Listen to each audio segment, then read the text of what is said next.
What is Hexi? I mean, first of all, a Hexi is a perfect shape for collaboration. You can put them together, they fit nicely well together.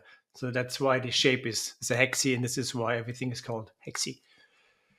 Essentially, Hexis are a set of cards from various schools of thoughts. So there will be a Hexi card from Dave Snowden, from his Canavian and all the other works he has done regarding complexity. There's one from Scrum.org where I was, excuse me, where I was part of creating those, and some other ones as well. I think extreme programmings are in the making, and a few more of those. So essentially, you can combine them in order to scale and think through a complex adaptive system. The underlying idea is that we tend to look for recipes, but you shouldn't be a cook. You should be a chef.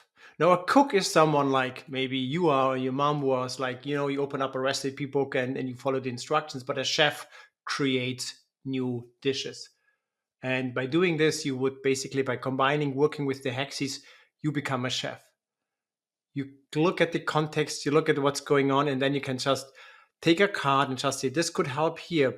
And looking at this could go wrong. So I could use this practice from the other approach and place it there. And by doing this, they also really work as memory devices, helping you to think clearer, but also become more aware about what is really going on.